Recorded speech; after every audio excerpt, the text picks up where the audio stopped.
Vamos lá. O paciente me mandou isso daqui e, assim, eu já tinha prometido para mim mesmo que eu ia pegar leve com essas coisas, porque é muito desagradável ter que abrir essa câmera e encher a minha vida de negatividade com as reações que eu tenho que ter com esse tipo de matéria. É uma matéria que vem falar sobre frutas que devem ser evitadas. Tanta coisa boa para você falar nesse mundo sobre nutrição, sobre o que você pode, sobre como você pode, sobre equilíbrio, e as pessoas escolhem fazer matérias sobre frutas proibidas. E como um paciente me manda isso, porque assim, por mais que eu queira evitar esse tipo de negatividade na minha vida, o que acontece é que as pessoas têm dúvida. Os pacientes me mandam isso aqui e eu presumo que se um paciente que está sendo acompanhado por mim, que tem uma dieta, que acompanha meus conteúdos, se um paciente tem dúvida quando ele vê um artigo desse e ele fica com suspeitas na cabeça por conta da credibilidade do portal, o Portal Metrópolis é um excelente jornal. Excelente eu não sei, né? Eu não acompanho essas porcarias, mas é um conhecido canal de mídia, digamos assim. É um popular canal de mídia. Quando a pessoa vê esse tipo de reportagem nesses portais mais famosos, a dúvida paira na cabeça dessa pessoa. E aí eu presumo que se essa pessoa que está sendo acompanhada por mim, tem meu suporte, tem meu acompanhamento, vê meus conteúdos, se ela tem dúvida nisso, imagina as outras pessoas. Imagina o cidadão comum que não tem um nutricionista para contar, que não pode tirar dúvida com ninguém, que não sabe no que confia e no que não confia, então acaba confiando em qualquer coisa que vê um pingo de credibilidade. E o Portal Metrópolis traz isso, assim como qualquer outro portal da grande mídia, G1, R7, qualquer um desses aí famosos vai gerar essa credibilidade quase que de forma instantânea. Então eu me sinto meio que na obrigação de vir comentar isso daqui. É triste, mas paciência. Vamos lá. O brasileiro tem o hábito de rechear o prato de almoço com uma variedade de frutas. Mas será que todas as opções estão liberadas? A coluna da Cláudia Meirelles fez esse questionamento e buscou a resposta com a nutricionista Verônica Dias, do Rio de Janeiro. De acordo com a nutricionista especializada em modulação intestinal do Instituto Nutrino Ideias, abre aspas, o consumo de algumas frutas durante o almoço deve ser evitado a depender do objetivo alimentar. Verônica cita como exemplos a melhoria na digestão e o controle do açúcar no sangue. A coluna, a especialista elenca algumas frutas que podem ser mais problemáticas para incluir durante essa refeição, no caso, o almoço. Primeiro, banana madura. Segundo Verônica Dias, a fruta é rica em potássio e fibras. A banana tem um índice glicêmico moderado a alto, podendo elevar os níveis de glicose no sangue mais rapidamente. Manga. Apesar de ser uma excelente fonte de vitamina A e C, a manga apresenta um índice glicêmico elevado, o que pode causar picos de glicose em algumas pessoas se não for combinada adequadamente com outros nutrientes, salienta a nutricionista. Melancia. Em relação à melancia, a especialista destaca que a fruta é refrescante e hidratante, porém dispõe de alto teor de frutose. Pode causar desconforto gastrointestinal em algumas pessoas, especialmente se consumida em grandes quantidades junto a outros alimentos pesados. Garante. E este é o fim da matéria. É esse. Esse é o fim da matéria. O que eu quero destacar aqui, né? Já que a nutricionista Verônica Dias destacou algumas coisas, eu quero destacar e salientar também. Salientar, destacar e o que mais que ele... e garantir. Vamos lá. Primeiro, assim, uma visão geral dessa palhaçada para você entender mais ou menos o que acontece.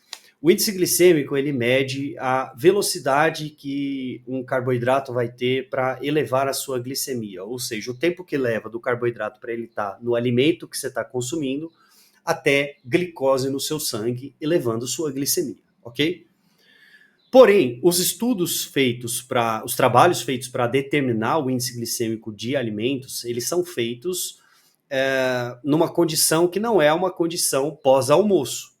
certo? E por que que isso é importante? Porque a partir do momento que você tem uma refeição na sua barriga, principalmente se essa refeição tiver proteínas, fibras ou gorduras, você vai ter uma alteração significativa na velocidade de absorção dos carboidratos, portanto, uma alteração significativa também no índice glicêmico da refeição. Porque se você está comendo arroz, feijão, frango, salada, e aí você coloca a manga depois, o índice glicêmico da manga é irrelevante. Porque aqui na sua barriga nós vamos pensar no índice glicêmico da refeição. Porque não existe só a manga na sua barriga. A manga está sendo misturada com o arroz, com o feijão, com a proteína e com a salada. E principalmente proteína, fibra e gordura vão desacelerar muito a digestão desses nutrientes, dos carboidratos, de qualquer nutriente, de qualquer coisa que tiver na sua barriga, proteína, fibra e gordura vai desacelerar a digestão, porque são coisas que dão mais trabalho para o seu corpo digerir. Então,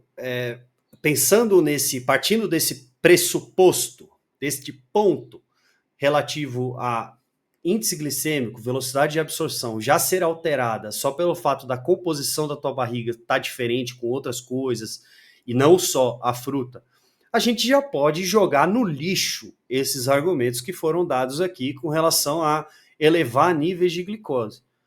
O fator mais importante que vai determinar se a sua glicose vai subir demais ou não é só índice glicêmico, é carga glicêmica também. Então, quanto de carboidrato está sendo ingerido e não somente qual a velocidade de absorção desse carboidrato. Não adianta nada você pensar só em índice glicêmico, você tem que pensar em contexto de refeição, quantidade de carboidrato na refeição, ok? Meu Deus. Picos de glicose se não for combinada adequadamente com outros nutrientes. Imagino que aqui ela estava falando exatamente com relação a essa combinação que você pode ter de alguns carboidratos com proteínas, com fibras, com gorduras, para desacelerar a digestão, fazendo com que não haja esse pico de glicose tão elevado se comparado a outros alimentos de índice glicêmico menor. Mas é justamente o que eu estou falando aqui. Isso é irrelevante quando o contexto de uma refeição está sendo analisado. Agora, em relação à melancia, aí eu vou te falar, o bicho pega, viu? Porque falar que a melancia é problemática porque ela tem um alto teor de frutose é você pegar os seus anos de faculdade em nutrição e jogar no lixo. No lixo. Porque, olha, você vai ter que comer melancia para um caralho para você ter problema com frutose por causa da melancia. Mas é para um caralho, mas é assim, é você comer melancia de um jeito. Você vai estar botando melancia na boca e vai estar saindo pela orelha. Você vai estar comendo e já vai estar botando no vaso para fora, cagando ao mesmo tempo, de tanta melancia que você vai ter que comer. Porque é assim... E aí ela para ficar melhor, né? Especialmente se consumida em grandes quantidades junto a outros alimentos pesados. Mas me diz uma coisa no mundo que não vai dar problema se você consumir em grande quantidade junto a outros alimentos pesados. Mas qualquer caralha que você inventar de comer nessas circunstâncias vai dar problema. Até água. Se você beber água em grande quantidade junto a outros alimentos pesados, vai dar merda. Por que a melancia não daria? Olha, eu vou só registrar aqui, ó, 93 batimentos. 93 batimentos, tá? 93 batimentos. A minha média em repouso é 55, 58, 60, trabalhando aqui de boa, tranquilo, respondendo meus pacientes, lendo alguma coisinha, estudando. Essa é a minha média. Vou gravar esse vídeo para reagir a essa matéria maravilhosa e é isso que acontece. Fora o risco de processo, né? Então me fala aí nos comentários, porque se não falar, não vou gravar mais. Eu devo continuar fazendo esse tipo de conteúdo, porque sinceramente é um esforço muito grande para mim. É um desgaste emocional brabo. Mas, como eu recebo dúvidas constantemente de pacientes e tudo mais, eu me sinto meio que na obrigação, né? Então, faz um favor para mim, pelo menos agora, assiste esse vídeo aqui, ó. Esse vídeo aqui, ó, que eu vou colocar bem aqui para você assistir, porque esse vídeo vai te ajudar a descomplicar um pouco dessa bagunça que é a nutrição, tá? Eu te espero lá.